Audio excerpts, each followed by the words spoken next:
Good morning, everybody. Morning from Japan. I think I'm live because the circle stopped spinning. I got a cat who wants some attention today, so I thought I'd show her off for a minute. See, you're on camera. I was about to say you're on TV.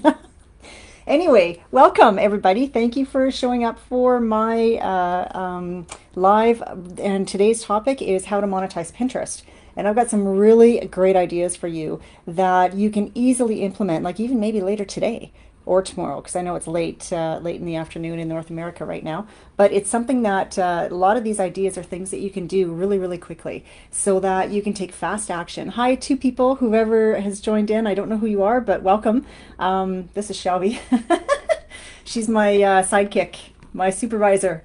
But basically, what I always try to do with these things is to come up with ideas and tactics that we can implement really quickly to see if they work in our business and to be able to not waste a whole bunch of time trying to learn long processes and implement things that take forever that maybe are going to work and maybe not. So with these ideas with Pinterest, they're things that you can do quickly. And so before I get started, I'd just like to ask whoever's here, and if anybody comes on the replay, just comment below if you would like to know, just comment yes if you'd like to know fast action ideas that you can implement into your business that can turn into more sales quickly. And why would I ask such a silly question, right? Because of course we all want that.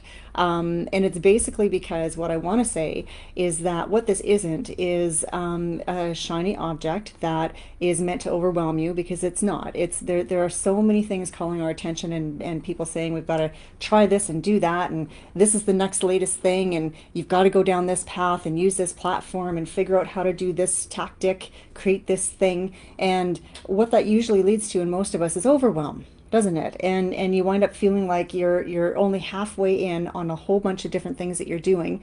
Nothing's getting the full attention that it deserves or needs, and you end up feeling overwhelmed and unfulfilled, and like you're not actually doing the right things in your business. And that's why. It's because you're not getting further down the road of progress. And there's this like internal governor we have, right, that lets us know if we're on track and if you've had a productive day, and been able to make movement and make that needle move in your business or not. And the ideas that I come to you with are meant to be quick ones that you can implement. So with no further ado, let me get on to a few of them now so that you can hopefully implement them right away.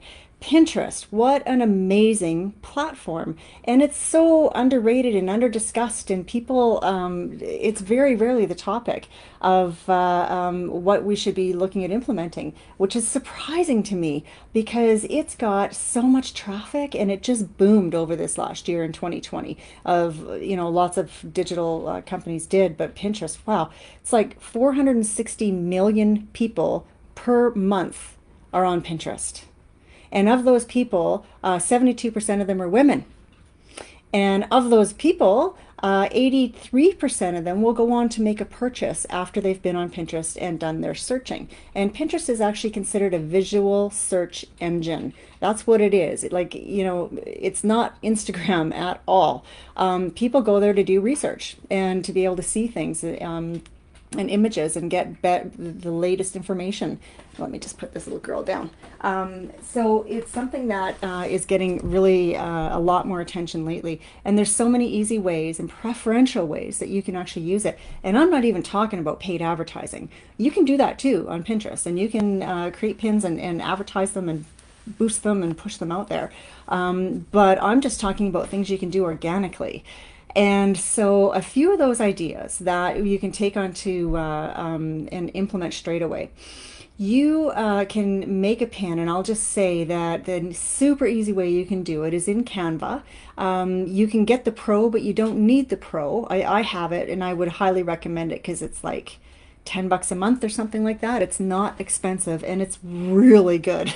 Like the Pro version has a whole bunch of extra things that you don't get in the regular version. Canva is really user friendly in my opinion. You can get on there and mess around on that application for an hour or two and pretty much know your way around. But if you go in there, and I was gonna screen share, should I, shouldn't I, and I decided not to, you can select what you want to look at for a template. And you can choose social media. And under social media at the end, at the very end, is Pinterest.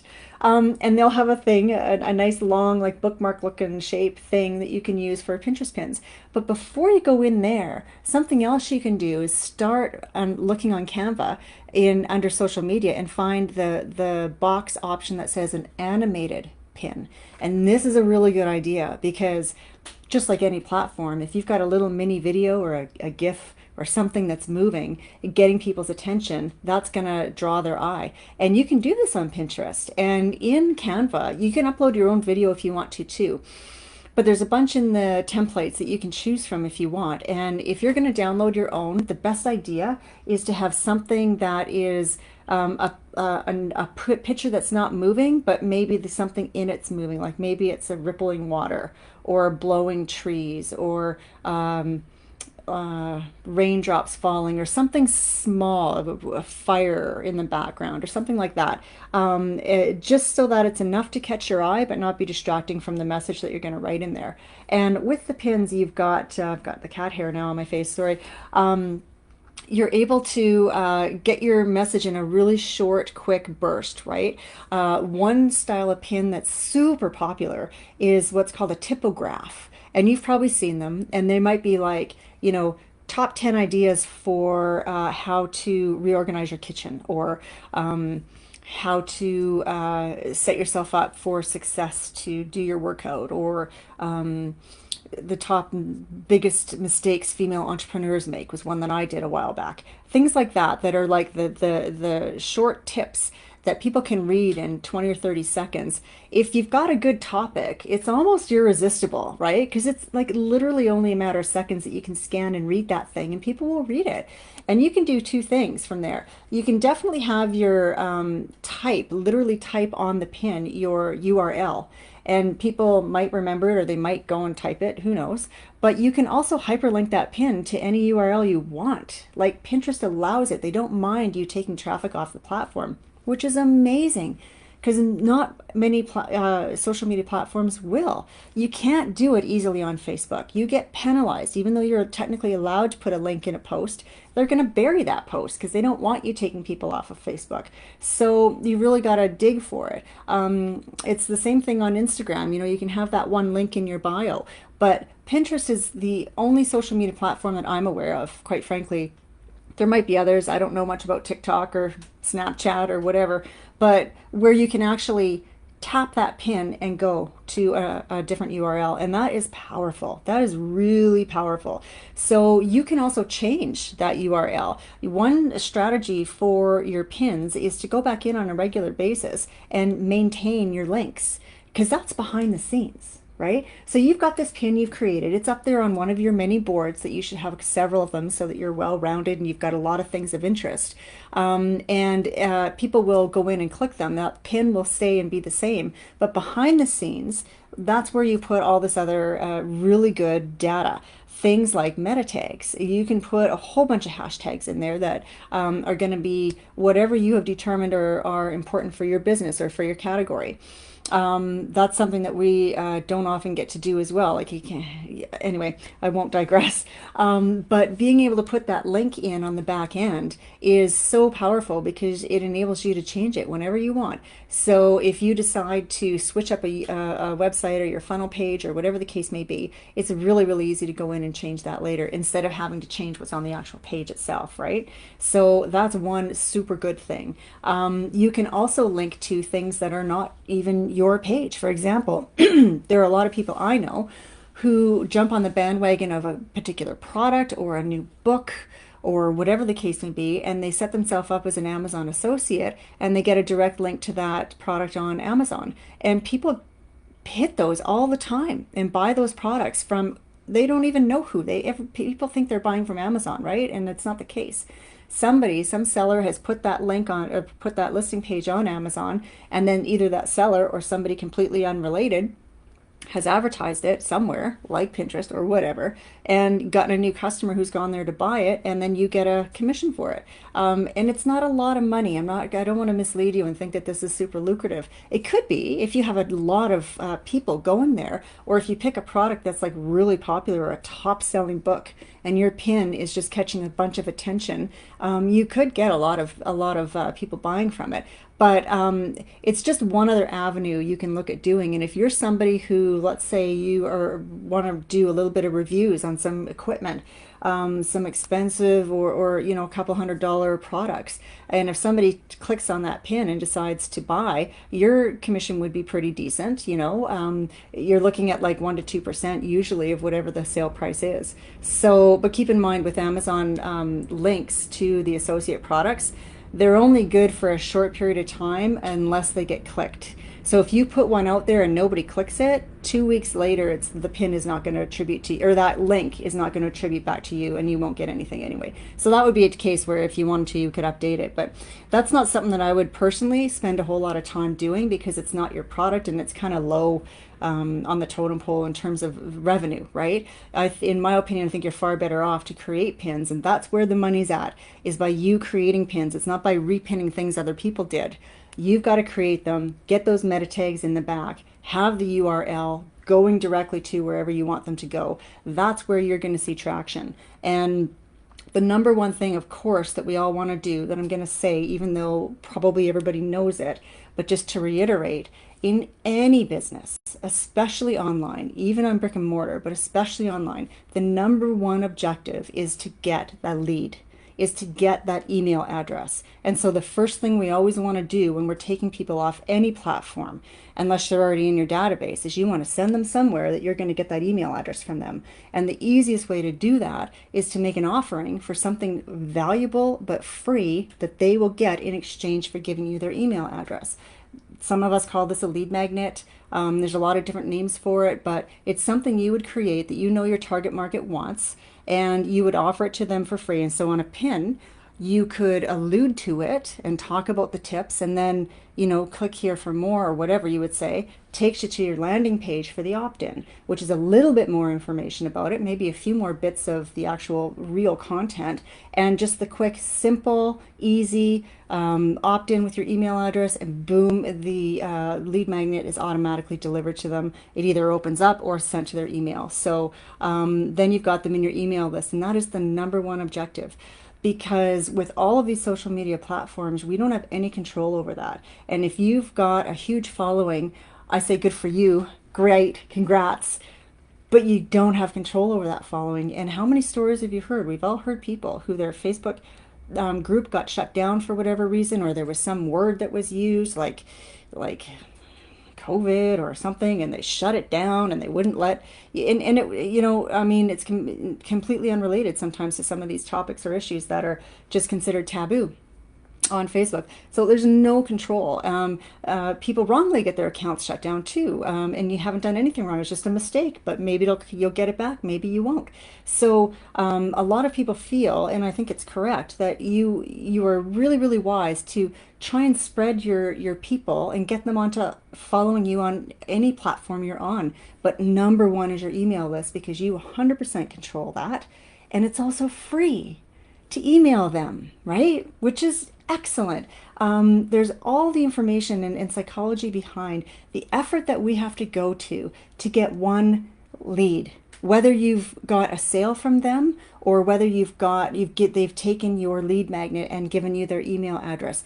The mountain that has to be crossed by your lead to do that is so much higher than what you would need to do to, my table's shaking because I've got a cat climbing up here, I'm sorry about that, than what you need to do in order to get a new client altogether. So instead, this is Shelby, people.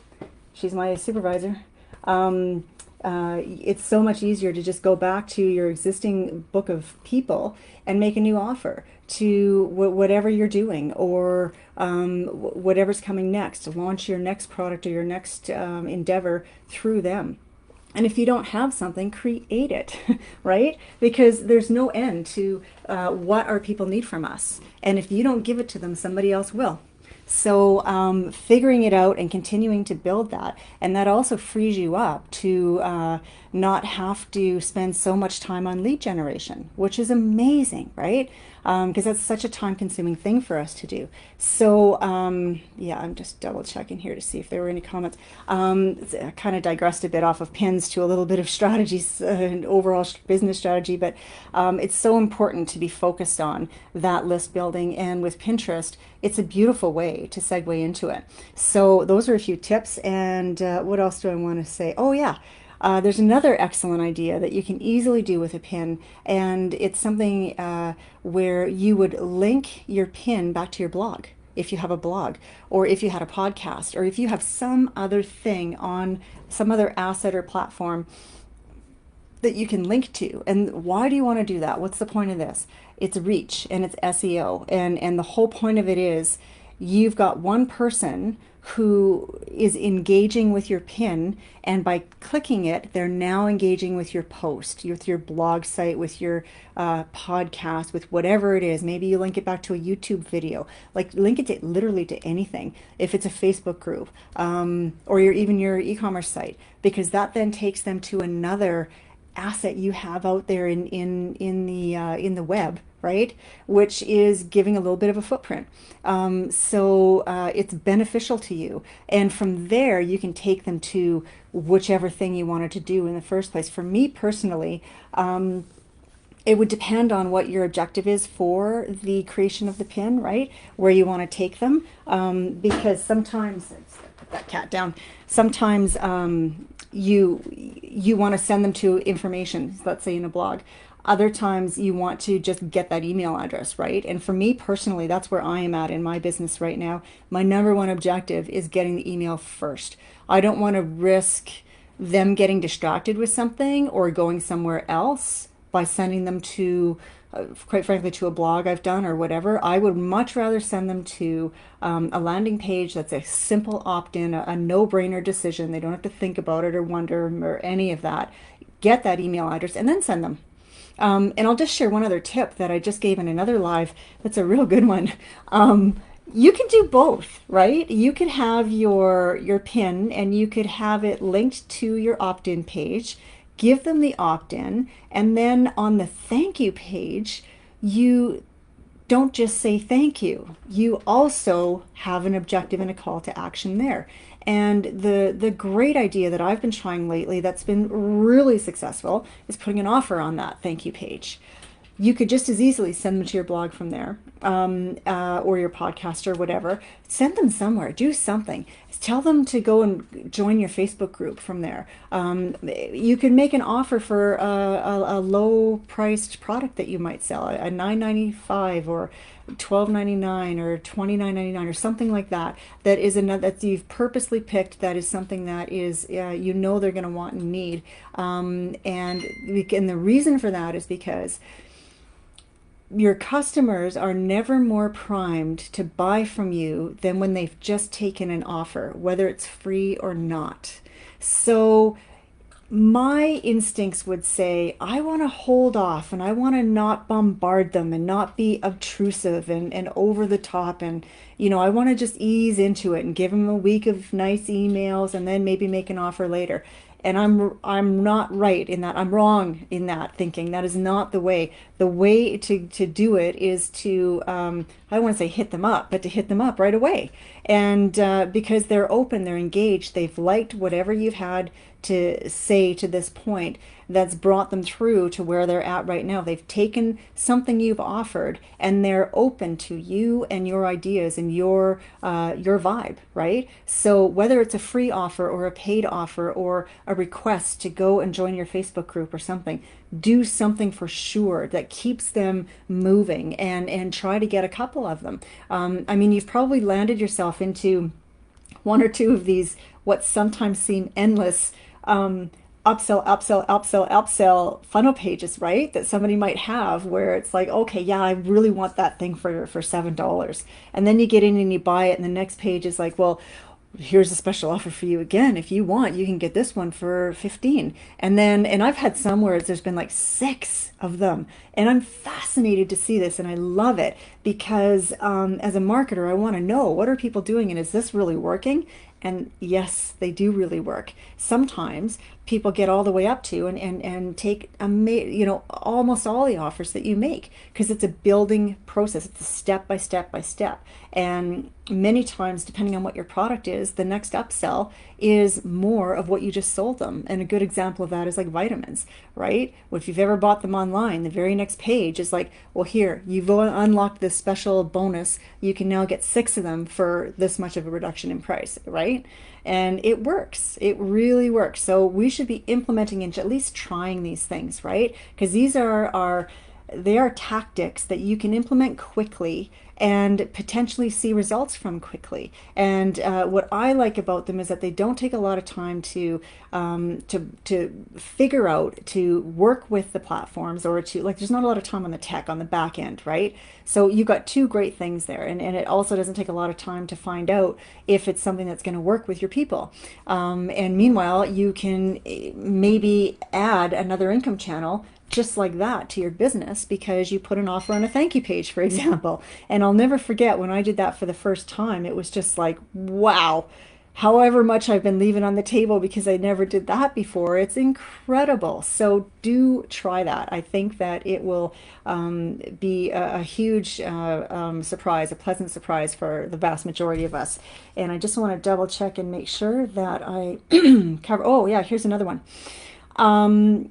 If you are creating a pin in Canva, the thing is, in Canva, you can't add the meta tags, the hashtags, those search terms that we know that we've already done our research on, and we already know what people are using for search terms for our category in business. And if you don't know, you can go to keywordseverywhere.com, and they've got a free account. They've also got a whopping $10 a year account. It's a really good one. Check that one out. If you need more information on what search terms people are using in your genre, go there. And once you have your list of the hashtags, in Canva, you can't add them in. But what you can do is once you finish in Canva, you will have connected your account, right, to your Pinterest account, which is going to be a business account, by the way. If you're don't have a business one, go ahead and do that. It doesn't cost you anything. It just gives you a whole bunch more options. You would upload your pin to your Pinterest account. And in Pinterest, that's where you'll add that metadata behind the scenes, behind the pin. And that's also where you can change those tags, and you can change links down the road if you want to as well. But once you've added that and saved it and your pin is there, you can then take that pin and you can upload or download or whatever it is at this point to Facebook. Your Facebook that you've already linked up with your Pinterest account, right? So then what you've done is you've got that pin with all those tags and that metadata uploaded to your Facebook page, and that is super powerful too. Fortunately for us, Pinterest and Facebook get along. This is one of those unions that is a happy little accident, and they are not, we don't have that problem with technology issues and syncing up and that kind of thing. So it's really, really worth your effort to sync them up so that they talk to each other, and just literally at the push of a button you can share these kind of things with them. So utilize that tip too. Yeah. I think I pretty much covered everything I wanted to on my list. I hope that you found it valuable, and I really hope that you try some of these tips too and try to get them implemented into your business. Go and create a pin. The idea is consistency, just like with posting in any social media. And that's kind of the tough thing. It's like you've got to schedule, I find you have to schedule it literally into your day or week to find a time, or else outsource it, right? And have somebody else making the pins for you so that you can then be posting them on a regular basis in your account, because you need to have new fresh content all the time coming. And then you also need to be repinning other people's stuff too, so that there's just activity. And it's all part of that whole idea where we're trying to stroke the algorithm. We're trying to figure out what makes it tick, and then we're trying to just say nice kitty, right, on any platform. So this is how you do that with Pinterest. Definitely pin on a regular basis. Make sure that you don't forget, once your pin is in Pinterest, to add the metadata behind the scenes, to add the link, and then go ahead, share it to your Facebook page. upload it or link directly to something. Link directly to, in my opinion, the number one thing is a sales page that's an opt-in. Or not a sales page, sorry. It's just a simple opt-in page where you're going to give them a great free high-value lead magnet in exchange for their email address. Get them into your universe, into your realm, and then send them again somewhere else on the thank you page, whether it's your blog post or a product offer or whatever, your Facebook group to join or whatever the case may be. Keep it rolling, you know, as, as much as you can. And then once you've got them, by the way, in your email universe, I don't think I mentioned this yet, but I'm pretty sure you all know, we've got to keep them warm. We've got to keep them nurtured. And we've got to keep sending more information to them on a regular basis. A lot of people say they'll email even multiple times in a day, which seems crazy. But when I think about it, I get multiple emails from some of these people every day. I certainly get an email every single day from many of them. And then from other ones, it's just a couple times a week. But that should be your very least. You know, 1 to 2 times a week is the very least. And it might seem like a lot, but as you keep adding more in, you'll realize people are so, this is what they expect. They're not upset. They're not feeling like, because you're not hard selling them, right? That's the whole thing. You're providing 80% really good high value content that you know they want and will be interested to read, and only 20% is offers. So it's unobtrusive and welcomed by your people, but you have to keep that list warm. It can't just sit there like, you know, collecting dust in the corner. But I hope all those tips have helped you a lot, and will help you to find another way to have another income channel in your business. And I just want to end by saying Happy Women's Day once again, and I hope that you're having a great one. Thank you again very much, and I hope to see you next week. And feel free to reach out to me anytime. Best of luck to you.